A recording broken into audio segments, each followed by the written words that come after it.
Peringatan, jika mau nonton video durasi panjang, segera tutup video ini dan pindah ke versi recap per 5 atau per 10 chapter. Jika belum ada video versi recap terbaru, tunggu aja sampai angka chapternya mencapai syarat recap. Itu aja, terima kasih.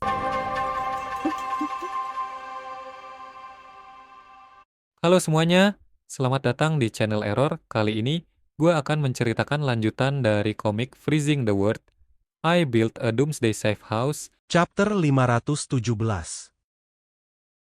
Di akhir chapter sebelumnya, Deng Shentong menghentikan Zhang Yi yang berniat kembali setelah inti pembicaraannya dengan Deng Shentong selesai. Karena Deng Shentong ingin memberikan sesuatu pada Zhang Yi. Singkat cerita, pelayan yang diperintahkan oleh Deng Shentong untuk menyerahkan hadiah itu kemudian berjalan mendekat untuk menyerahkan hadiah yang ingin diberikan Deng Shentong. Zhang Yi yang melihat itu agak kaget dengan pemberian jadian dadakan itu, dan sedikit penasaran dengan hadiah yang tersimpan di dalam kotak yang dibawa oleh pelayan Deng Shentong. Ini, kata Zhang Yi setelah melihat kotak hadiah yang dibawa pelayan. Deng Shentong yang melihat itu kemudian bertanya pada Zhang Yi yang tidak bisa menebak hadiah yang dia berikan karena tersimpan dalam kotak hitam. Apa kau tidak tahu hanya dari melihatnya? Kata Deng Shentong yang bertanya pada Zhang Yi. Zhang Yi yang kemudian menerima kotak hadiah itu dan mengatakan pendapatnya tentang kotak lumayan berat untuk diangkat Zhang Yi. Ini lumayan berat? Kata Zhang Yi yang setelah menerima kotak hadiah dari pelayan Deng Shentong. Setelah itu Zhang Yi kemudian membuka kotak itu dan di saat yang bersamaan dia kaget karena kotak itu berisi amo asal. Amo asal? Kata Zhang Yi sambil membuka kotak hadiah pemberian Deng Shentong. Kapten Deng, ini sulit. Hadiahmu terlalu membebani untuk diterima. Kata Zhang Yi yang merasa tidak biasa menerima amo asal itu begitu saja sambil menutup kembali kotak hadiah itu. Deng Shentong yang merupakan orang kaya dan tidak mungkin juga dia mengambil kembali hadiah itu karena harga dirinya kemudian mengatakan kalau itu sekotak amo asal dan dia tidak membutuhkannya dan menurutnya Zhang Yi lebih membutuhkannya mengingat Zhang Yi menggunakan amo asal untuk mengalah Wu di sebelumnya. Hal kecil seperti ini tidak berarti apa-apa bagiku. Tapi kau sangat membutuhkannya kan? Kata Deng Shentong yang bertanya pada Zhang Yi karena dia pikir. Dengan kemampuan Zhang Yi yang lebih ke arah defensif, Zhang Yi pasti membutuhkan amo asal daripada dirinya. Zhang Yi yang tidak mungkin menolak setelah perkataan Deng Shentong itu kemudian mengatakan kalau dia akan membalasnya dengan membantu Deng Shentong jika dia membutuhkannya di masa depan. Kalau begitu terima kasih Kapten Deng. Jika membutuhkan bantuanku di masa depan, katakan saja, aku akan melakukan yang terbaik. Kata Zhang Yi sambil menyimpan sekotak amo asal itu ke dalam subruangnya. Deng Shentong yang merasa kalau dia sendiri sudah kuat apalagi ditambah kekuatan keluarganya. Serta dirinya yang tidak menganggap serius kekuatan Zhang Yi tentu saja menganggap itu tidak terlalu penting tapi. Baiklah, kita anggap saja begitu. Jika lain kali kau datang ke kota Blizzard City, mungkin kita akan punya kesempatan lain untuk bertemu. Kata Deng Shentong yang kemudian berdiri bersamaan dengan Zhang Yi yang ingin pulang. Setelah itu Zhang Yi kemudian pergi menuju pintu keluar dan meninggalkan Deng Shentong di rumahnya. Namun di saat Zhang Yi sudah sampai di luar rumah keluarga Deng Shentong mengawasinya dari balkon dan mengatakan seandainya saja dia berhasil membuat Zhang Yi bergabung. Misi yang akan dijalankan ya di masa depan akan lebih mudah. Jika aku bisa membuat Zhang Yi bergabung dan memiliki kemampuan spasialnya, semuanya akan lebih mudah saat menjalankan misi di masa depan. Kata Deng Shentong yang masih sedikit berharap bisa membujuk Zhang Yi untuk bergabung dengan tim investigasinya. Sesaat setelah itu Bai Chunyu datang dan bertanya pada Deng Shentong apakah Zhang Yi setuju bergabung dengan tim investigasi atau tidak. Kapten, apakah Zhang Yi mau bergabung dengan tim investigasi kita? Tanya Bai Chunyu pada Deng Shentong yang datang setelah Zhang Yi mengawasi Zhang Yi dari jauh. Mendengar itu Deng Shentong langsung memberitahu kalau Zhang Yi menolak tawarannya pada Bai Chunyu. Tidak, dia menolak. Kata Deng Shentong memberitahu Bai Chunyu.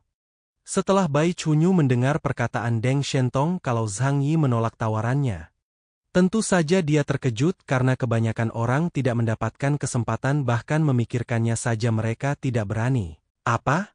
Dia menolaknya. Apa dia tidak tahu banyak orang tidak akan pernah berani memimpikan kesempatan seperti itu? Tapi dia memilih menolak. Kata Bai Chunyu yang tidak percaya Zhang Yi menolak tawaran Deng Shentong untuk bergabung ke tim investigasi Tianshan. Mungkin itu yang menarik dari dirinya. Kata Deng Shentong yang memuji pilihan dan karakter Zhang Yi yang berbeda dari kebanyakan orang. Namun dalam pikirannya dia sangat terkesan karena Zhang Yi berhasil menarik perhatiannya dengan tingkahnya itu. Ya ampun, kau berhasil menarik perhatianmu. Pikir Deng Shentong sambil berlipat kedua tangannya.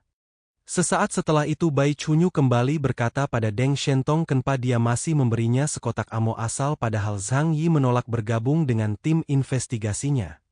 Tapi Anda memberinya sekotak amo asal, kata Bai Chunyu sambil melirik Deng Shentong. Mendengar itu Deng Shentong kemudian menjelaskan kalau sekotak amo asal itu tidak berarti apa-apa dan dia tidak mau terlalu perhitungan jika untuk mengambil hati orang yang ingin dia dapatkan setara. Membuat orang itu merasa berhutang budi padanya. Itu cuma sekotak amo asal, bukan masalah besar. Selama itu berguna untukku, maka tidak masalah tidak peduli berapa biaya yang harus dikeluarkan untuk memenangkan hati mereka. Mereka yang ingin menjadi raja dan hegemonik tidak boleh terlalu memikirkan hal kecil. Bahkan jika Zhang Yi tidak bergabung dengan tim investigasi kita. Kebaikan hari ini akan membuatnya mengingat manfaatku. Kata Deng Shentong menjelaskan pada Bai Chunyu metodenya untuk berdiri di puncak kekuasaan. Bai Chunyu yang mendengar itu kemudian memuji Deng Shentong karena metode dan pikirannya yang sudah memikirkan rencana jauh ke depan. Kapten bijaksana. Kebijaksanaan dan pikiran Anda mengagumkan. Kata Bai Chunyu sambil memberi hormat dan sedikit membungkukkan badannya. Singkat cerita di tempat lain, Zhang Yi yang sudah kembali ke apartemen sementaranya langsung disambut oleh teman kelompoknya yang sudah menunggunya kembali. Setelah melihat Zhang Yi sudah kembali dan masuk ke kamarnya, Su Gendut langsung bertanya pada Zhang Yi tentang apa pertemuannya dengan Deng Shentong. Bos, bagaimana obrolanmu dengan Deng Shentong?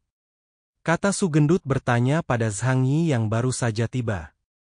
Dia mencoba membujukku, tapi aku menolak. Jadi dia meminta aku untuk kembali dan memikirkannya. Kata Zhang Yi menjelaskan secara singkat apa yang terjadi saat dia bertemu dengan Deng Shentong di rumahnya. KR yang mendengar Zhang Yi yang menolak tawaran Deng Shentong khawatir keselamatan Zhang Yi dan takut Deng Shentong melakukan sesuatu padanya. Dia tidak mempersulitmu kan? Kata KR bertanya pada Zhang Yi setelah dia mendekati dan mencoba memeriksa Zhang Yi dengan tangannya. Zhang yang menyadari kekhawatiran KR kemudian mengatakan kalau Deng Shentong tidak melakukan apapun yang membahayakan atau mempersulitnya. Dia juga mengatakan kalau Deng Shentong rupanya bukan orang yang buruk. Jangan khawatir, dia tidak akan melakukannya. Aku hanya berbicara dengannya dan aku menyadari kalau dia bukanlah teman yang buruk. Kata Zhang Yi menjelaskan kalau dia baik-baik saja dan tidak terjadi apa-apa pada KR sambil menepuk-nepuk kepala KR untuk menenangkannya. Setelah mendengar itu kekhawatiran KR menghilang dan kemudian dia bertanya pada Zhang Yi tentang apa yang akan mereka lakukan selanjutnya. Jadi apa yang harus kita lakukan selanjutnya? Apakah kita akan pulang?